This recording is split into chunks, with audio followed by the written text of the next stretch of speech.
السلام علیکم seventh class بیٹا، میں امید کرتا ہوں آپ اور آپ کے گھر والے سب خیر و عافیت سے ہوں گے، اور یہ بھی امید کرتا ہوں کہ آج کا آپ نے روزہ رکھا ہوگا۔ 8 رمضان المبارک 8واں روزہ رکھا ہوگا آج آپ نے، اور فجر کی نماز باجماعت ادا کی ہوگی۔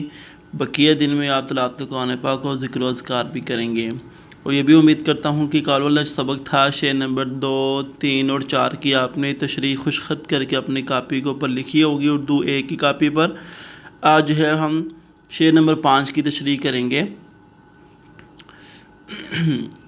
قال ربی اشرح لی صدری ویسر لی امری واحلل عقدۃ من لسانی یفقہوا قولی رب زدنی علما رب زدنی علما رب زدنی علما آمین۔ بیٹا آج 21 اپریل 2021 اب کیوں ختمہ نہیں ڈال رہا؟ کیونکہ اب جو ہے وہ 2 آ رہا ہے تو 1 نہیں ہے ساتھ، تو ختمہ نہیں ڈالیں گے۔ 20، 21، 22، 23، 24، 25، 26، 27، 28، 29، 30 تک جتنی بھی ڈیٹ ہیں ان کے درمیان میں ہم ختمہ نہیں ڈالیں گے۔ پہلی جو ڈیٹیں تھیں ان کے درمیان ہم نے ختمہ اس لیے ڈالا تھا تاکہ واضح ہو کہ یہ اپریل ہے اور یہ باقی ڈیٹ ہے۔ 21 اپریل 2021 جماعت کا کام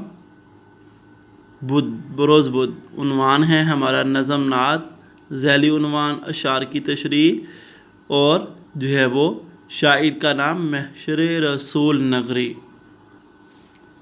یہ تو ہم کاپی پہ لکھ رہے ہیں، لیکن جب آپ کو پیپر میں آیا نا یہ جو شعر آئے تو پھر آپ نے کیسے تشریح کرنی ہے؟ یہ شعر لکھنے کے بعد پہلے لکھیں گے نظم کا نام، ٹھیک ہے ہو گیا، اس کے بعد جو ہے وہ شاعر کا نام، نظم کا نام نعت المقبول رسول صلی اللہ علیہ وسلم، اور پھر شاعر کا نام یہ لکھ کے پھر اس کے نیچے تشریح شروع کریں گے آپ، ٹھیک ہو گیا۔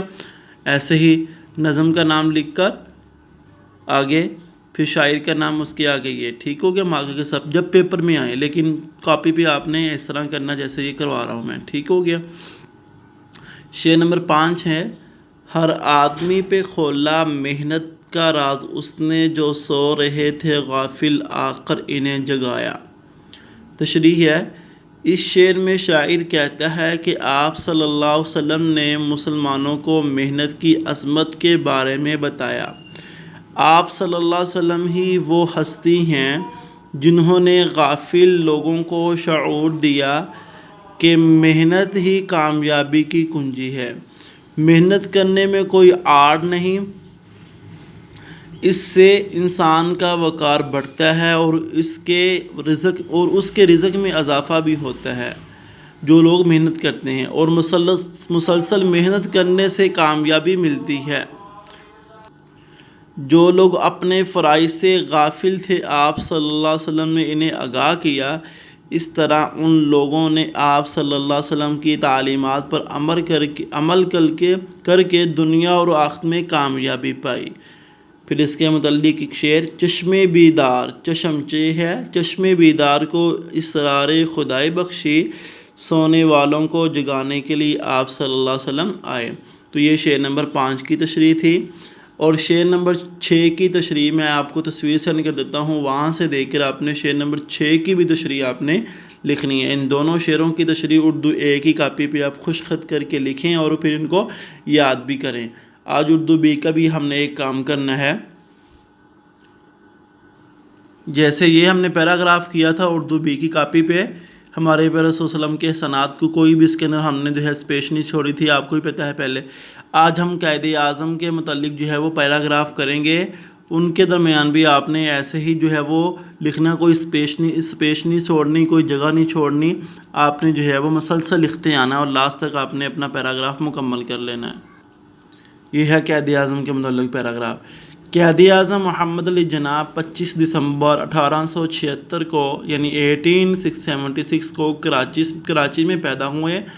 آپ کے والد کا نام پونجا جناح تھا جو ایک دولت مند تاجر تھے۔ محمد علی جناح رحمہ اللہ نے اپنی ابتدائی تعلیم کراچی ہی میں حاصل کی۔ میٹرک کا امتحان پاس کرنے کے بعد آپ انگلستان روانہ ہو گئے، وہاں سے بیرسٹری کا امتحان پاس کر کے واپس آئے تو پہلے کراچی میں اور پھر بمبئی میں وکالت کرنے لگے۔ قائد اعظم شروع ہی سے سیاست کی طرف مائل تھے، دل میں قوم اور وطن کی خدمت کا جذبہ تھا، چنانچہ اس وقت کی مشہور سیاسی جماعت کانگریس میں شامل ہو گئے۔ لیکن جب آپ کو محسوس ہوا کہ یہ جماعت صرف ہندوؤں کا فائدہ چاہتی ہے اور مسلمانوں کے قومی مفاد سے اسے کوئی دلچسپی نہیں، تو آپ نے کانگریس سے علیحدگی اختیار کر لی اور مسلم لیگ کے ممبر بن گئے۔ بعد میں اتفاق رائے سے آپ کو مسلم لیگ کا صدر منتخب کر لیا گیا، یعنی کہ اتفاق رائے سے مطابق سب کا جو ہے وہ اتفاق تھا اس رائے پہ کہ آپ کو جو ہے وہ مسلم لیگ کا صدر منتخب کیا جائے۔ قائد اعظم کی قیادت میں مسلم لیگ ایک مضبوط جماعت بن گئی، یہ مسلمانوں کی سب سے بڑی قومی جماعت تھی۔ 1940 میں آپ کی صدارت میں مسلم لیگ کا ایک اہم اجلاس ہوا جس میں مسلمانوں کے لیے علیحدہ وطن کا مطالبہ کیا گیا۔ انگریزوں اور ہندوؤں کی طرف سے اس مطالبے کی زبردست مخالفت ہوئی، مگر قائد اعظم نے ان مخالفتوں کی کوئی پرواہ نہ کی۔ مسلمانوں کی بڑی اکثریت آپ کے ہم خیال بن چکی تھی، بڑی اکثریت یعنی بہت زیادہ تعداد جو ہے مسلمانوں کی وہ آپ کے ہم خیال، جیسا آپ کا خیال تھا ویسے بھی ان کا ہی خیال تھا۔